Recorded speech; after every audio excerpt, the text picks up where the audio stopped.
Hi folks, Amelia from Userpilot here again.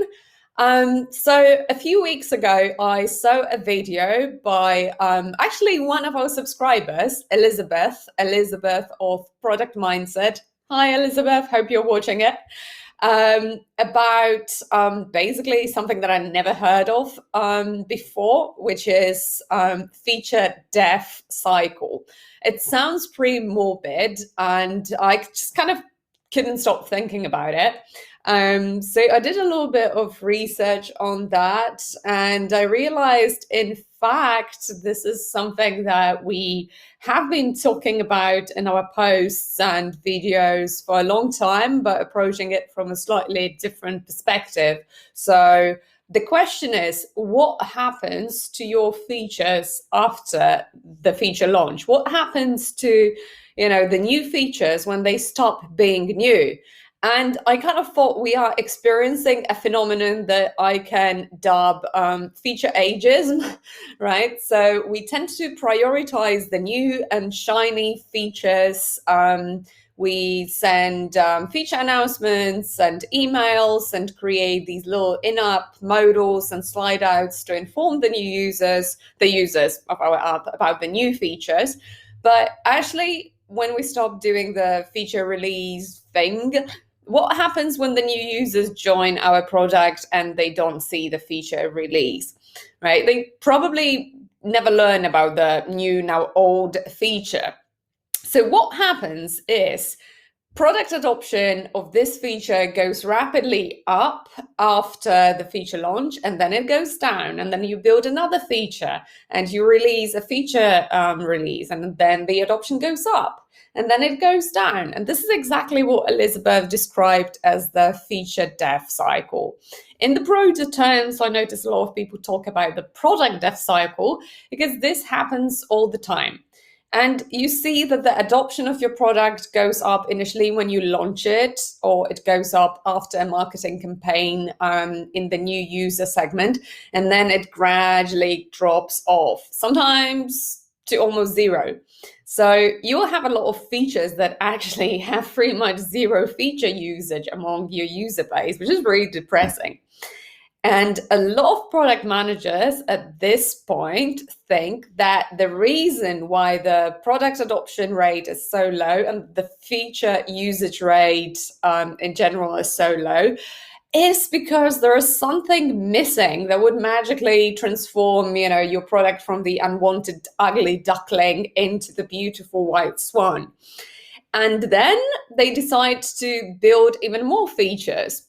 And this is exactly what another of my heroes, Melissa Peer, calls the build trap.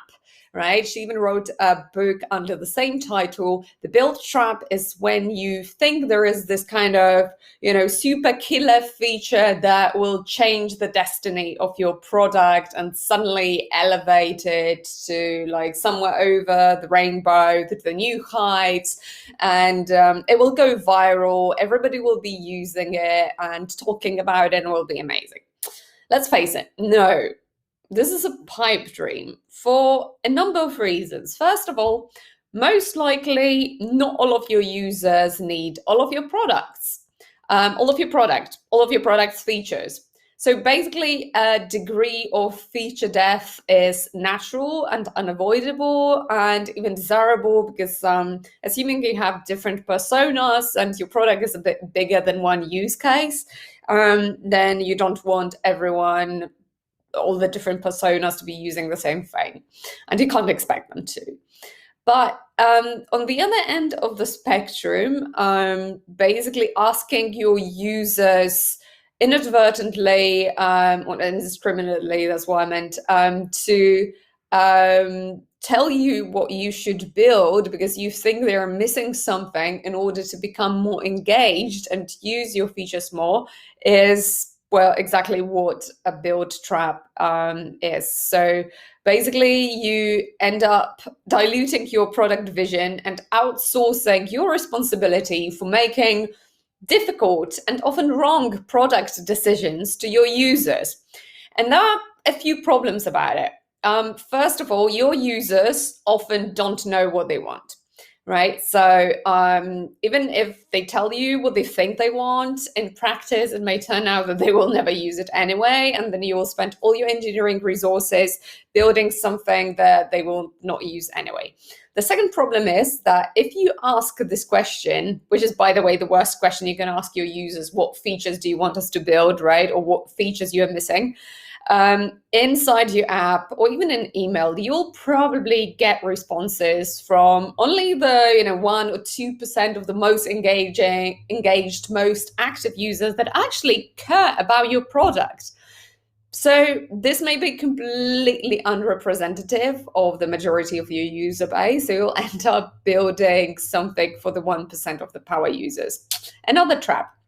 And finally, if you fall into the build trap, you will find yourself spending all your product and engineering resources on building, maintaining, debugging, fixing the new features, and absolutely zero resources, and you will have zero time for doing what will actually improve your product adoption and user experience, which is creating in-app experiences aimed at user activation, so new user onboarding, which is usually the most leaky part of the experience, then product retention, user retention experiences, right? Also user education and marketing experiences. If you keep chasing the new features and building all the time, you will not have time for all that. You will also not have time for fixing UX issues inside your product that cannot be patched with basically in-app experiences. So what I would do is I would shift the mindset, shift the focus from constantly building new features to trying to first experiment and improve feature adoption and UX inside your product.